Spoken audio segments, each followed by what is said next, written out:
झुका के, संसार मैया के आगे चरणों में शीश झुका के, दरबार मैया के आगे चरणों में शीश झुका के।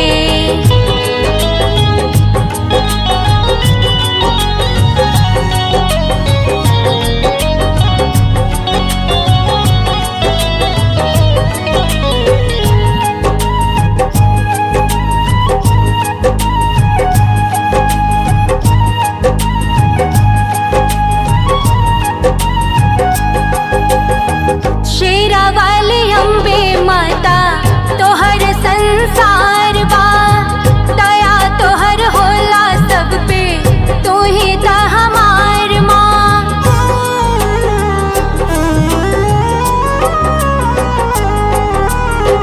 शेरा वाली अम्बे माता तोहर संसार बा दया तोहर होला सब पे, तू ही ता हमार माँ। ना मांगे ये जहान मैया झोली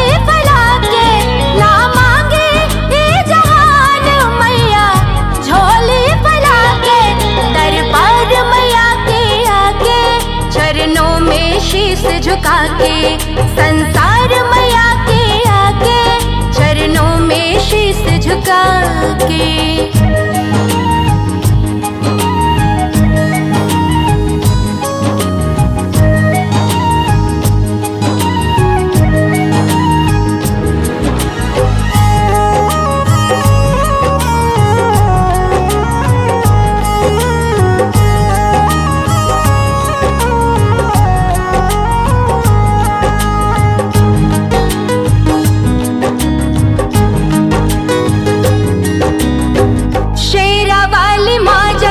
न्यारा तोहर धाम बा, अम्बे कहल काली कहल दुर्गा तोहर नाम बा।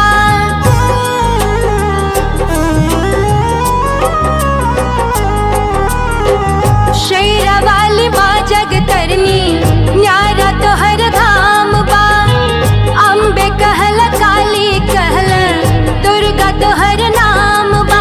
नाही जय ऐसे बिसरा के, नहीं जय माता हमारा तू ऐसे बिसरा के, दरबार मैया के आके चरणों में शीश झुका